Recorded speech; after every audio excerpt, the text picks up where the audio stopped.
Милиардери, шефови на држави, политичари и еден спортски директор. Зошто Џани Инфантино, председателот на ФИФА, е редовен гостин на настаните на Трамп? Ова пријателство цвете од 2016 година, но ајде да се потсетиме. FBI претходно уапси десетина директори на ФИФА, а по корупцијскиот скандал Блатер си поднесе оставка. Тогаш швајцарскиот правник дојде на челото на куќата на фудбалот, го доведе мундијалот во Северна Америка и ФИФА ја врати во милоста на американските истражни органи. Трамп често се фали со мундијалот и ќе дочека да го додели златниот пехар следното лето на стадионот во Њу Џерси. Тие станаа силни сојузници кои играат голф и се дружат во резиденцијата во Мајами.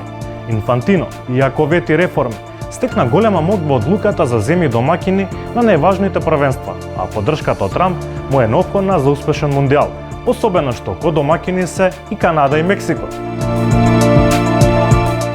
Сигурно се сеќавате на шокот кога ФИФА ги прогласи Русија и Катар за домаќини на светското првенство. Инфантино не сака да му се случи реприза со Саудитска Арабија, еден од најважните американски стратешки партнери, земја која треба да ја представи како добар домаќин, а чиј потенцијал треба да го истакне и Трамп. Во самата ДНК на ФИФА е да биде блиска до светските лидери, особено кога се очекува рекорден профит од речиси $15 милиарди.